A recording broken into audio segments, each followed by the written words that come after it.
কাল 12 September HS third সেমের education পরীক্ষা, তাই শেষ মুহূর্তের প্রস্তুতির জন্য একটি প্রশ্নপত্র 40 মার্কসের, সময়সীমা 1 ঘন্টা 15 মিনিট। তোমরা সবাই জানো সেই 40টি প্রশ্নের একটি শেষ মুহূর্তের প্রস্তুতির একটি প্রশ্নপত্র উত্তরসহ তৈরি করেছি ধারাপাতের পক্ষ থেকে। শুরু করলাম, পরপর বলে যাব।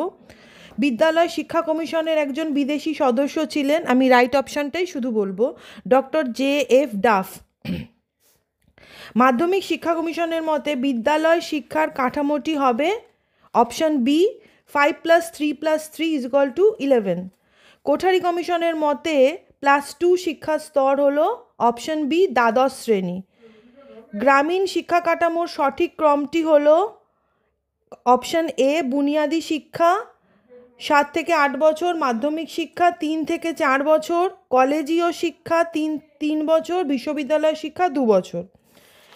নেক্সট, NEP 2020 শিক্ষা কিরূপ হওয়ার পরামর্শ দেয়? অপশান ডি সমালোচনামূলক চিন্তার বিকাশে মনোনিবিষ্ট রাখা।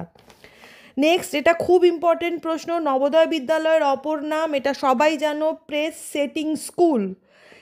IQ এর সম্পূর্ণ নাম ইন্টেলিজেন্স ইকুয়েটেন্ট। নেক্সট, যে সকল ব্যক্তি IQ 50 থেকে 69 এককের মধ্যে তাদের বলা হয় নির্বোধ, অপশান সি নির্বোধ। অটিজম কত প্রকার? অপশান বি 3 প্রকার। বিশ্ববিদ্যালয় শিক্ষা কমিশনের অপর নাম C Radhakrishnan commission. Mental map ব্যবহার করা হয় ড্যাশ শিক্ষার জন্য? এ দৃষ্টিহীনদের জন্য। রাধাকৃষ্ণন কমিশনের ভারতীয় সদস্য সংখ্যা অপশান এ 7 জন। আমি ভুলবশত এটা 9 জন দাগ দিয়ে ফেলেছি, 2টো দাগ দিলে যদি তোমাদের বুঝতে অসুবিধে হয়, তাই আমি আগে থেকেই সরি বলছি। এটা অপশান এ হবে 7 জন। রাধাকৃষ্ণন কমিশনের সদস্য সংখ্যা ছিল 7, ভারতীয় সদস্য সংখ্যা ছিল 7 জন, 9 জনটা হবে না, ওটা ভুলবশত আমি দাগ দিয়েছি। নেক্সট, ডেলার্স কমিশনের প্রতিবেদনটি হলো learning the treasure within, option B. Next, ভারতে প্রতি বছর প্রতিবন্ধী দিবস পালিত হয়, এটাও সবাই আশা করি জানো, অপশান এ 15 মার্চ, 15ই মার্চ। নেক্সট হচ্ছে শিক্ষাকে যেতে হবে চাষির লাঙলের কাছে, মজুরের কারখানা এবং অন্য কোনো কর্মস্থানে, উক্তিটি করেছেন এ বিদ্যাসাগর, অপশান এ বিদ্যাসাগর। 16 কর্মের জন্য শিক্ষা হলো অপশান ডি পারদর্শিতার শিক্ষা। 17 সর্বোদয় সমাজ প্রতিষ্ঠা করতে চেয়েছিলেন, অপশান ডি গান্ধীজি। 18 ওয়ার্ধা পরিকল্পনার পূর্ব নাম ছিল বি বুনিয়াদী শিক্ষা। 19 ভারতীয় সংবিধানের কত নম্বর ধারায় নারীদের শিক্ষার সুযোগের কথা বলা হয়েছে? অপশান সি 15-র 1 নম্বর ধারায়। নেক্সট, কোন পদ্ধতিটি শ্রবণ শক্তি ব্যাহতদের শিক্ষাদান করতে সাহায্য করে? Option C lip reading. UNESCO স্থাপিত হয় অপশান এ 1945 16 নভেম্বর, 1945 সালের 16ই November. Next, program of action গঠিত হয় 1992, এই সালগুলো তোমরা একটু ভালো করে দেখো, অপশান এ 1992। বয়স্ক শিক্ষার অপর নাম এ সামাজিক শিক্ষা। নিচের কোনটি জ্যাক ডেলারের দেওয়া শিক্ষার স্তম্ভ নয়? ভালো করে দেখবে, শিক্ষার স্তম্ভ নয়, সেটা হচ্ছে অপশান ডি সকলকে সাহায্য করার শিক্ষা। এই পরের প্রশ্নটা খুব ইম্পর্টেন্ট একটা প্রশ্ন, 25 নম্বর প্রশ্নটি, 3 আর্টস কি? অপশান ডি পঠন, শিখন এবং গণিত। মিড ডে মিল কর্মসূচি শুরু হয় 1995, 1995 খ্রিস্টাব্দে।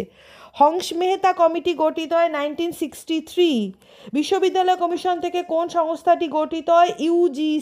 UGC, option D UGC.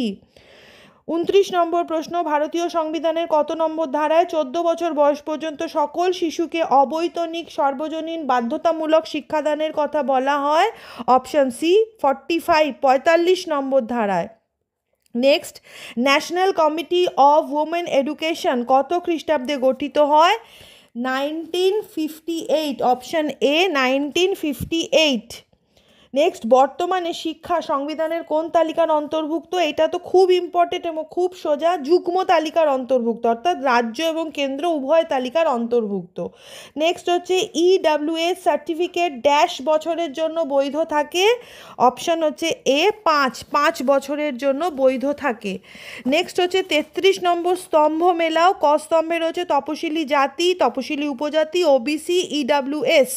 আর খ স্তম্ভে রয়েছে সবর, মণ্ডল কমিশন, অস্পৃশ্য, জমির পরিমাণ 5 একরের কম। এবার আমি তোমাদের মিলিয়ে বলে দেবো, তপশিলি জাতির সঙ্গে হবে অস্পৃশ্য, তপশিলি উপজাতির সঙ্গে হবে সবর, OBCর সঙ্গে হবে মণ্ডল কমিশন, আর EWS এর সঙ্গে হবে জমির পরিমাণ 5 একরের কম। নেক্সট, বিবৃতি এ, সরকারি সমস্ত চাকরির ক্ষেত্রে নারী ও পুরুষের সকলের সমান অধিকার থাকবে। বিবৃতি আর, ভারতীয় সংবিধানে 15 নম্বর ধারার মূল কথা। এটা ভারতীয় সরকারি চাকরিটা হচ্ছে ভারতীয় সংবিধানে 15 নম্বর ধারার মূল কথা। এখানে অপশান সিটা হবে ঠিক, এ সত্য কিন্তু আর ভুল, অর্থাৎ দ্বিতীয় বিবৃতিটা ভুল। ভারতীয় সরকারি চাকরি ভারতীয় সংবিধানে 16 নম্বর ধারার মূল কথা, 15 নম্বর ধারা নয়। নেক্সট হচ্ছে স্তম্ভ মেলাও। ক স্তম্ভে রয়েছে 1972, 2000, 2001 আর কমেলিয়াম। খ স্তম্ভে রয়েছে সকলের জন্য শিক্ষা, মানুষ হওয়ার জন্য শিক্ষা, জ্ঞান অজ্ঞতার অন্ধকার থেকে মুক্তি, আর 46তম আন্তর্জাতিক শিক্ষা সম্মেলন। এখানে আমি মিলিয়ে তোমাদের অপশানটা বলে দেবো। 1972 হচ্ছে মানুষ হওয়ার জন্য শিক্ষা, 2000 হচ্ছে সকলের জন্য শিক্ষা, 2001 হচ্ছে 46তম আন্তর্জাতিক শিক্ষা সম্মেলন, আর কমেলিয়ান হচ্ছে জ্ঞান অজ্ঞতার অন্ধকার থেকে মুক্তি। নেক্সট প্রশ্ন হচ্ছে, পারমা মডেলে এর অর্থ কী? Option C, engagement. নেক্সট প্রশ্নটা খুব ইম্পর্টেন্ট, 37 নম্বর প্রশ্ন। অক্টেভ ব্যান্ড যন্ত্রের সাহায্যে কি পরিমাপ করা হয়? বধিরত্ব, অর্থাৎ কে কতটা কালা, বধির মানে কালা, যারা কানে কম শোনে, বধিরত্ব পরিমাপ করা হয়। 38 নম্বর, ইতিবাচক মনোবিজ্ঞানের জনক, এটাও খুব ইম্পর্টেন্ট প্রশ্ন, মার্টিন সেলিকম্যান। নেক্সট হচ্ছে স্তম্ভ মেলাও। ক স্তম্ভে রয়েছে জ্ঞান জানার জন্য শিক্ষা, কর্মের জন্য শিক্ষা, একত্রে বসবাসের জন্য শিক্ষা, মানুষ হওয়ার জন্য শিক্ষা। খ স্তম্ভে রয়েছে বিবেক ও মনুষ্যত্বের বিকাশ, ঐক্য ভ্রাতৃত্ববোধের জাগরণ, কর্মদক্ষতার বিকাশ, বিভিন্ন বিষয়বস্তু সম্পর্কে জানা।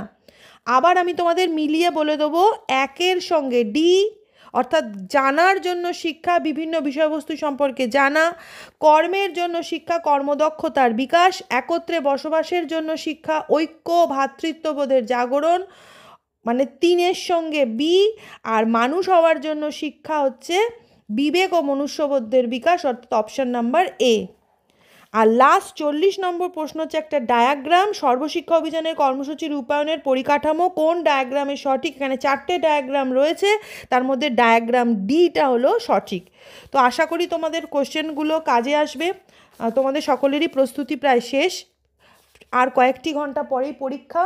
তো যেহেতু তোমাদের হাতে অল্প কয়েকটা ঘন্টা রয়েছে, শেষ মুহূর্তের বা লাস্ট মিনিট সাজেশন হিসেবে এই প্রশ্নগুলো তোমরা অবশ্যই চোখ বুলিয়ে নিও পরীক্ষা কেন্দ্রে যাওয়ার আগে। Best of luck. কালকে আমি তোমাদের প্রশ্নপত্রের যেটা সলভ পেপার, অর্থাৎ প্রশ্নের যেটা সমাধান, প্রত্যেকটা প্রশ্নের সঠিক উত্তর সহ তোমাদের আমার চ্যানেলে পরিবেশন করে দেবো, তোমাদের যাতে কাজে লাগে, তাই প্রশ্নটা তৈরি করলাম শেষ মুহূর্তে। কাজে লাগলে, প্রশ্ন মিললে, এই প্রশ্ন থেকে প্রশ্ন এলে অবশ্যই তোমরা কমেন্ট করে জানিও।